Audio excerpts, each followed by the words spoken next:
My brother tried to bring a human storm cloud to my wedding as his date. The fallout from my refusal unleashed a chain of events that exposed the rotten foundations of his most important relationship and nearly cost him everything. It all began with what should have been a simple, joyful task: finalizing the wedding menu. I was on the phone with our caterer, discussing cake flavors and past hors d'oeuvres, and I want to confirm the dietary restrictions for my brother's girlfriend, Hannah. They had been a solid couple for nearly 3 years, and our entire family had embraced her. She was the kind of warm, genuine person who remembered your favorite coffee order and always asked about your day with sincere interest.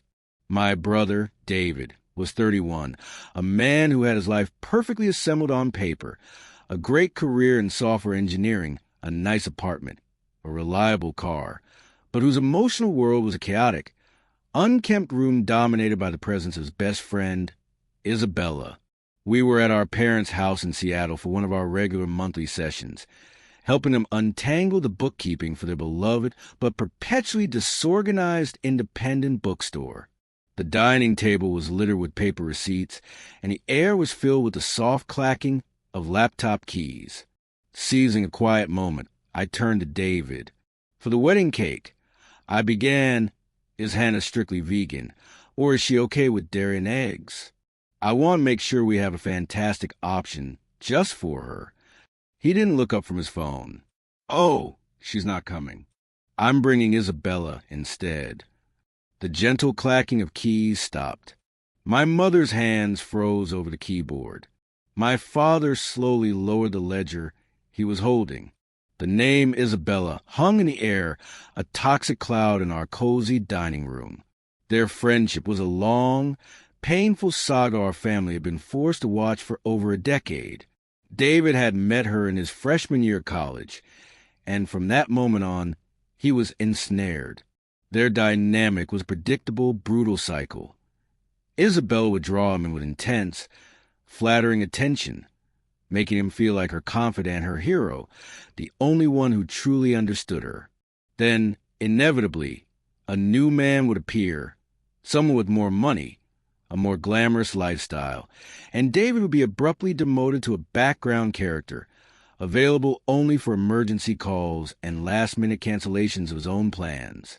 He had spent a small fortune on just because gifts for her, had missed birthdays and anniversaries with past girlfriends for her crises, and was perpetually on an emotional leash. When Hannah entered the picture, we dared to hope he had finally broken free. She was his equal in every way.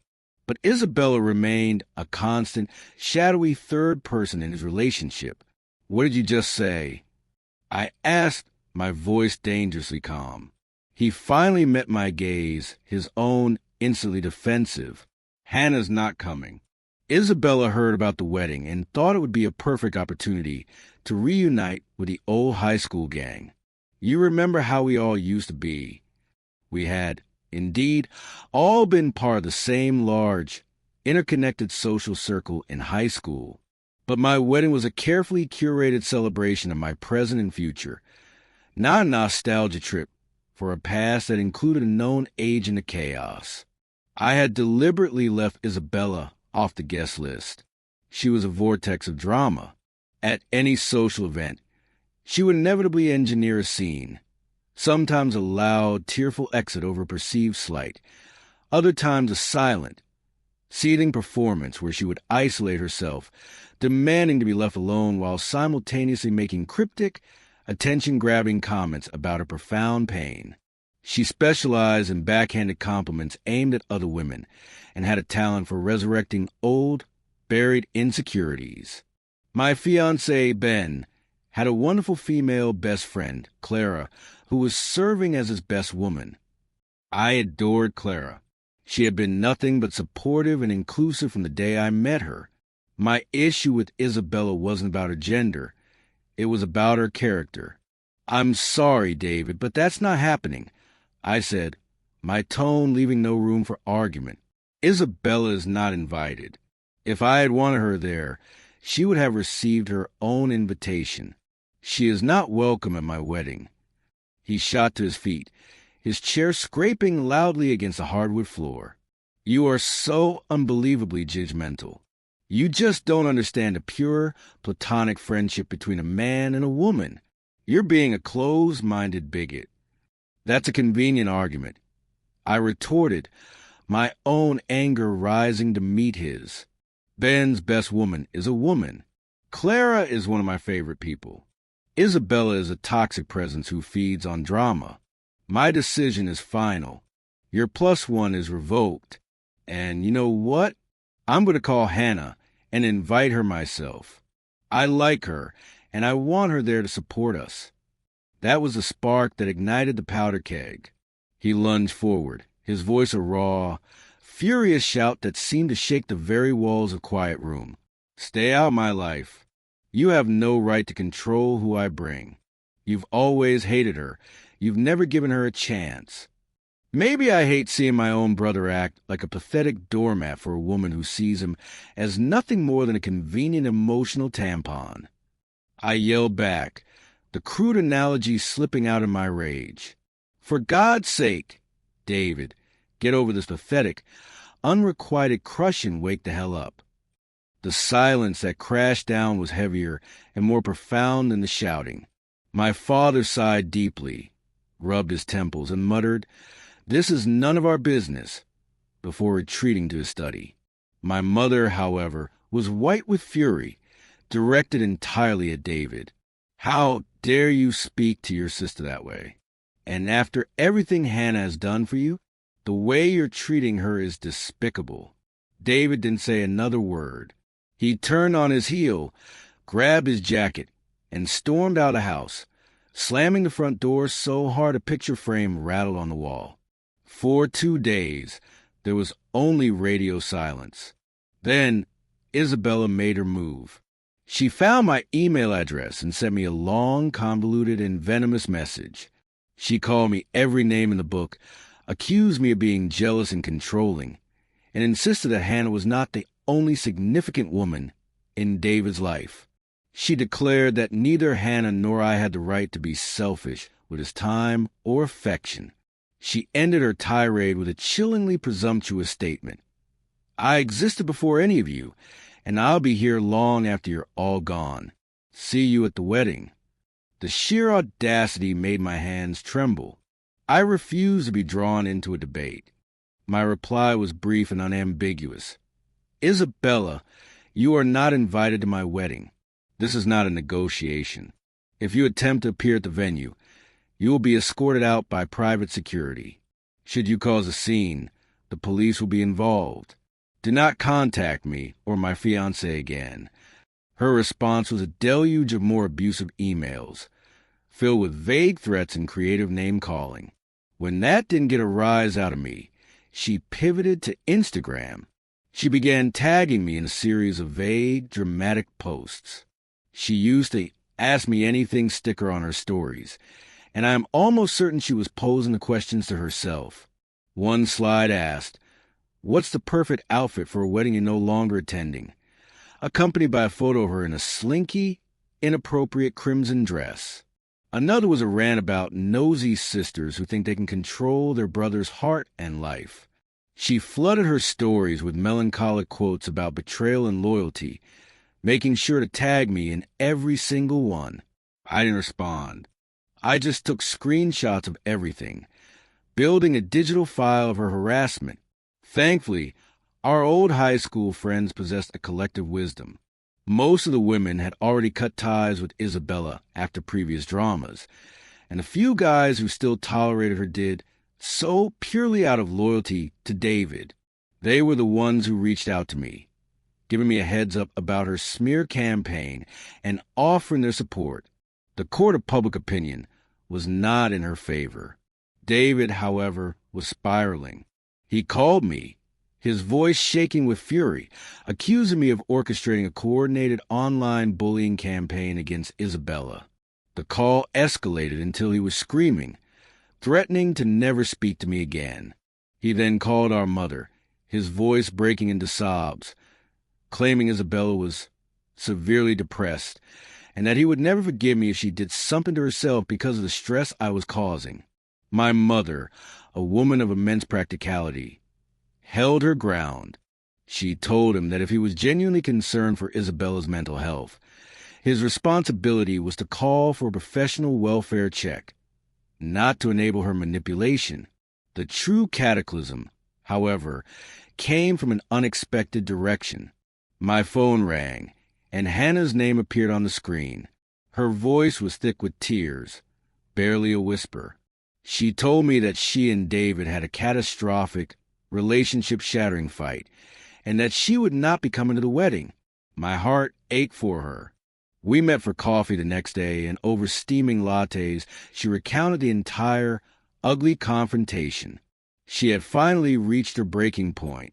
She had forced David to sit on the couch and read aloud, word for word, every text message he and Isabella had exchanged over the past 6 months. The messages were a devastating portrait of an emotional affair. They were filled with intimate inside jokes, late-night conversations where David complained about his relationship with Hannah, and a constant, insidious undercurrent of Isabella belittling Hannah's career or hobbies and her personality. Hannah, shrewdly, had sent screenshots to a trusted male friend. His reply was instantaneous and unequivocal. Hannah, WTF, this is an emotional affair. This is not okay. You need to get out. Confronted with this undeniable evidence, David crumbled. He begged, he pleaded. He promised a change, swearing he would cut Isabella out of his life for good. But in the middle of his desperate pleas for a second chance, his phone had rung. It was Isabella, hysterical, sobbing about how I was terrorizing her online. And without a moment's hesitation, David had held up a finger to Hannah, a universal gesture for hold that thought, and walked into the bedroom, closing the door behind him to spend the next 20 minutes soothing Isabella. When he emerged, Hannah was already in the bedroom, pulling a suitcase from the closet. She told him he needed to move out of her apartment. The lease was in her name immediately. She said she didn't want to see him until he had met 2 non-negotiable conditions: complete, verifiable no contact with Isabella, and a commitment to ongoing therapy to understand why he kept choosing this toxic dynamic. The fallout was immediate and severe. David was suddenly homeless and facing the utter collapse of his 3-year relationship. Yet, even in this crisis, his primary concern seemed to be Isabella's wounded feelings, not the profound pain he had caused Hannah. Hannah, though shattered, carried herself with a quiet, resolute dignity. She later told me that finding online communities and stories, including one I had shared on a forum, had given her the final dose of courage she needed to leave. She wanted other people in similar situations to know 3 things: that the loneliness of being alone is infinitely preferable to profound loneliness of being with the wrong person, that you cannot enter a relationship with a fixer-upper mentality, as it almost always ends in heartbreak, and that while working on a relationship is noble, your own well-being must always be the priority. I believed the storm had finally passed, that we were now just dealing with the aftermath. I was catastrophically wrong. The call came in the dead of night, a jarring ring that ripped my father and me from sleep. A harried nurse from a hospital in Montenegro was on the line. David had been in a serious car accident. He and Isabella had impulsively booked a therapeutic vacation to the Balkans to clear their minds after his breakup. Isabella had not called us. A diligent nurse, piecing together clues from a shattered phone, had managed to find our contact information. My father and I moved in a frantic, sleep-deprived daze, throwing clothes into bags and driving to the pre-dawn darkness to the nearest major airport to catch the first in a series of flights to Podgorica. The journey was a blur of anxiety and silence. My father's face was a granite mask of worry, and I was sick with a churning mixture of white-hot anger and gut-wrenching fear. My brother was a fool, a selfish man blinded by a toxic attachment. But he was my flesh and blood. The thought of him dying alone in a foreign country was unbearable. When we finally arrived at the hospital, exhausted and disoriented, We found him alive, but in a critical condition that was far more complex than we had imagined. The car accident, we learned, was merely the tip of the iceberg. He was battling a severe case of sepsis. A simple urinary tract infection, neglected and untreated, had ascended to his kidneys and then erupted into a full-blown bloodstream infection. According to Isabella, who made a belated appearance at the hospital looking surprisingly refreshed and put together, David had begun feeling feverish and unwell a few days into their trip. She claimed she had suggested a visit to a local clinic, but he had refused. Astonishingly, they had still gone out for a night of heavy drinking. Returning to their Airbnb, he had taken some unknown pain medication for his fever, and she grew worried about the combination with alcohol. They argued, and then David lost consciousness. Instead of calling for an ambulance, a decision she could never satisfactorily explain, she made the fateful choice to drive him to the hospital herself. In her panic state, she lost control of the car and crashed into a concrete barrier in the hospital's own parking lot. The impact sent David's phone, which he had been clutching, flying out the window to shatter on the asphalt. In the chaotic moments after the crash, she ran into the clinic to get help, and then, for reasons that defied all logic and compassion, she prioritized dealing with the rental car company and the local police over contacting David's family. She claimed the hospital staff wouldn't give her information because she wasn't family, so she simply returned to the Airbnb to process the trauma. She then proceeded to check herself into a comfortable hotel for a much-needed break, leaving my brother alone, unconscious, and unidentified in a foreign hospital for over 24 hours. The height of her narcissism was a photo she posted from her hotel room, a serene selfie with a caption about the importance of self-care during times of extreme stress. The sheer, breathtaking selfishness of it was a new low. Confronted with our barely contained fury, her performative drama finally cracked, revealing a glimpse of genuine, flustered incompetence beneath. But her moment of contrition was too little, too late. We were now plunged into a paralyzing logistical and financial nightmare.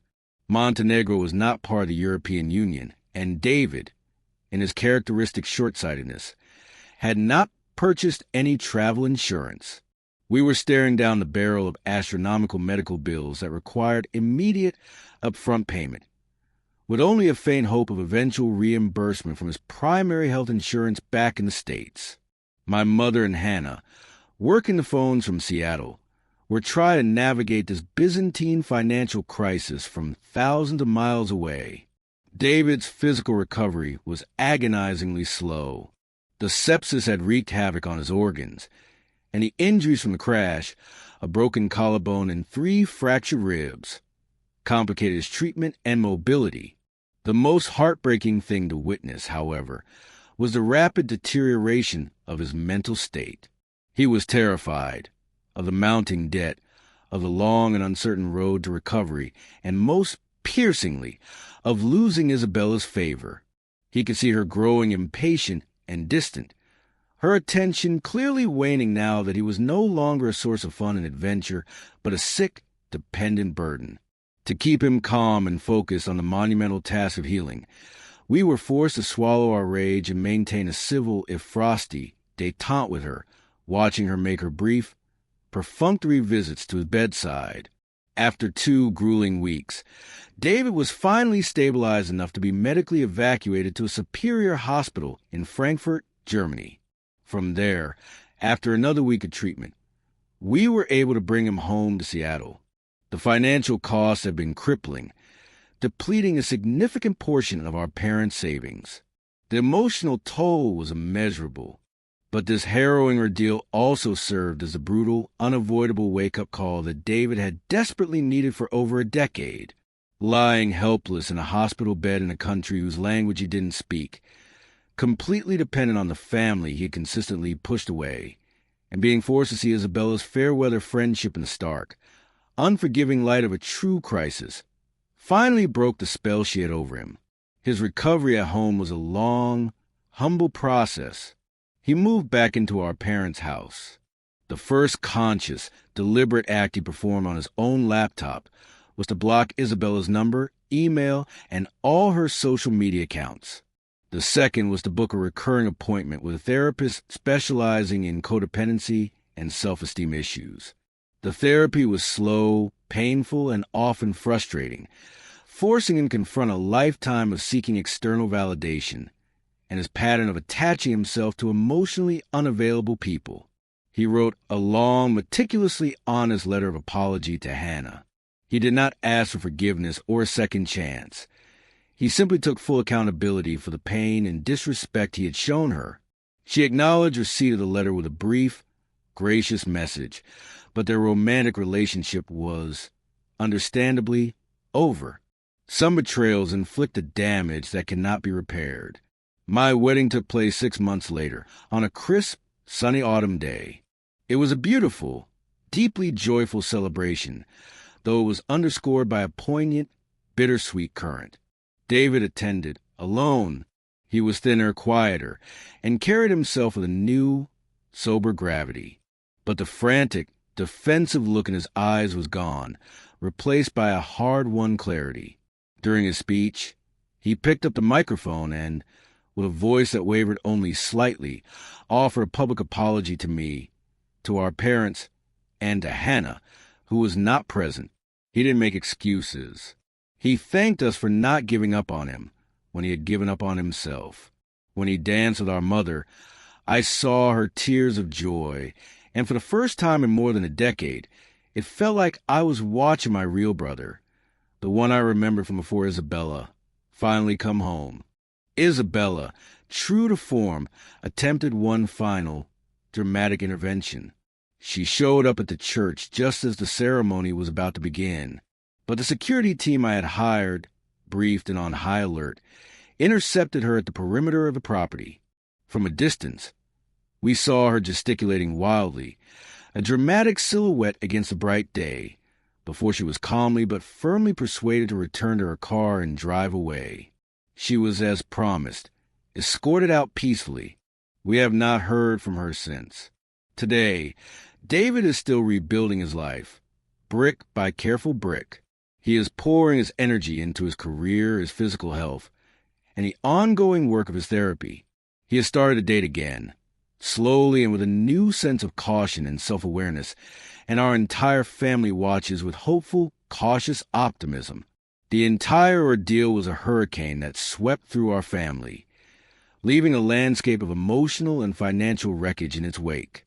But in the painful process of clearing that wreckage, we found that our foundations, though tested, were stronger than we knew.